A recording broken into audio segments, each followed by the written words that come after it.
Chapter 13.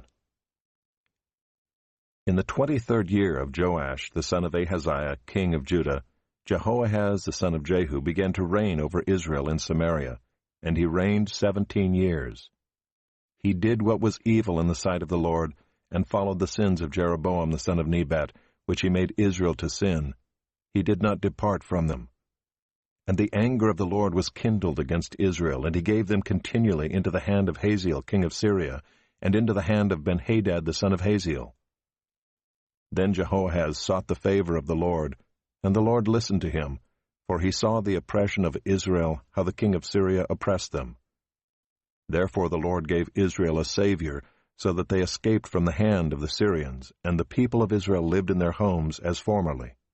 Nevertheless they did not depart from the sins of the house of Jeroboam, which he made Israel to sin, but walked in them. And the Asherah also remained in Samaria. For there was not left to Jehoahaz an army of more than 50 horsemen and 10 chariots and 10,000 footmen, for the king of Syria had destroyed them and made them like the dust at threshing. Now the rest of the acts of Jehoahaz and all that he did, and his might, are they not written in the book of the Chronicles of the kings of Israel? So Jehoahaz slept with his fathers, and they buried him in Samaria, and Joash his son reigned in his place.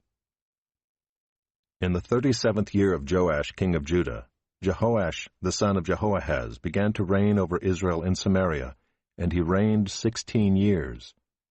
He also did what was evil in the sight of the Lord. He did not depart from all the sins of Jeroboam the son of Nebat, which he made Israel to sin, but he walked in them.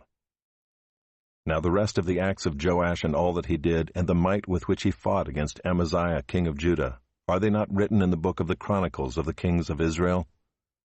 So Joash slept with his fathers, and Jeroboam sat on his throne. And Joash was buried in Samaria with the kings of Israel. Now when Elisha had fallen sick with the illness of which he was to die, Joash king of Israel went down to him and wept before him, crying, my father, the chariots of Israel and its horsemen. And Elisha said to him, take a bow and arrows. So he took a bow and arrows. Then he said to the king of Israel, draw the bow. And he drew it. And Elisha laid his hands on the king's hands. And he said, open the window eastward. And he opened it. Then Elisha said, shoot. And he shot. And he said, the Lord's arrow of victory, the arrow of victory over Syria. For you shall fight the Syrians in Aphek until you have made an end of them. And he said, take the arrows. And he took them. And he said to the king of Israel, strike the ground with them. And he struck 3 times and stopped. Then the man of God was angry with him and said, you should have struck 5 or 6 times.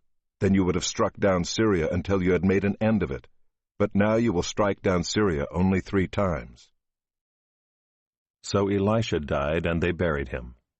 Now bands of Moabites used to invade the land in the spring of the year. And as a man was being buried, behold, a marauding band was seen, and the man was thrown into the grave of Elisha. And as soon as the man touched the bones of Elisha, he revived and stood on his feet. Now Hazael king of Syria oppressed Israel all the days of Jehoahaz. But the Lord was gracious to them and had compassion on them, and he turned toward them because of his covenant with Abraham, Isaac, and Jacob, and would not destroy them, nor has he cast them from his presence until now. When Hazael king of Syria died, Benhadad his son became king in his place. Then Jehoash the son of Jehoahaz took again from Benhadad the son of Hazael the cities that he had taken from Jehoahaz his father in war. 3 times Joash defeated him and recovered the cities of Israel.